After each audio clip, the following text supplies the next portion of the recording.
Alright, what's going on, guys? So if you have a Subaru like me and you're looking to get more power out of it with a bigger turbo and upgraded fuel system, I just want to talk to you guys about this because this doesn't seem to get talked about much on the Subaru forums and Facebook pages. So if you don't know this already, Subaru's factory fuel system is ran in a series and it isn't very efficient compared to other fuel systems. So I just want to go over an upgrade that you can do using your stock fuel rails or aftermarket fuel rails and either a stock regulator or aftermarket regulator. You don't need to upgrade the entire fuel system to do this, but if you are going to be upgrading the fuel injectors, this is definitely something you should consider. So Subaru's factory fuel system comes over here.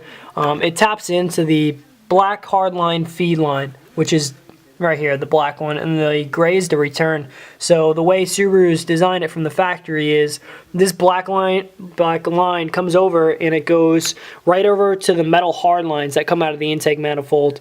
That black feed goes to the top one, which feeds bank 1. So bank 1 feeds these two injectors right here, and then the leftover fuel comes over to this side, which is bank 2, and feeds the two injectors on this rail. So one thing to keep in mind is the way Subaru designs this, running in that whole series, so it loops over to bank 1 and then back over to bank 2, you actually lose a little bit of fuel pressure over in this last fuel injector. So these are all eating up fuel, all the other injectors, in this last injector is left with a little bit less pressure and a little bit less fuel.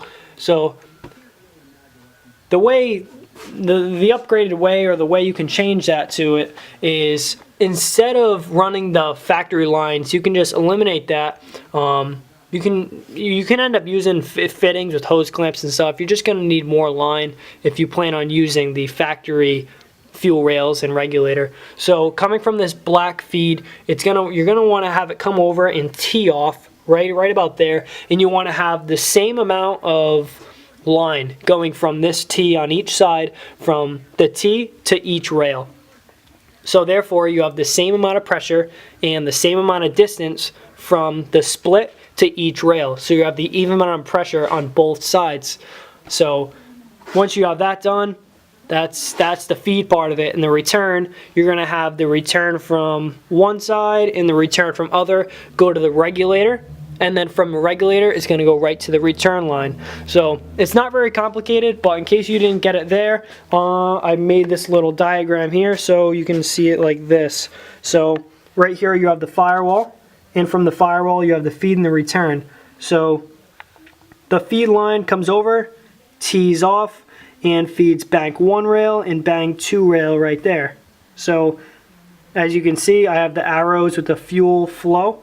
So it's flowing from the feed, going to each rail, and then the flow goes over to the regulator. This is now the return. So this was the feed, comes over, this is return now. So return's going over to the regulator. After it regulates the fuel pressure, it's going to go right back to the return line, which sends it right back into the tank. So it's pretty easy and is a lot more efficient than Subaru's factory design, and definitely an easy to do. You don't need upgraded fuel rails, you don't need upgraded lines. All you just need is just longer fuel lines. You can use the stock regulator, everything. So with a little bit of time, just a little bit of money, you can make the factory fuel system a lot more efficient before you put your larger injectors in. So if you have any comments, just leave them in the comment section below. If you want to shoot me a message, you can just go to my channel and inbox me. So if you like this video, leave a like and let me know what you think. Thanks.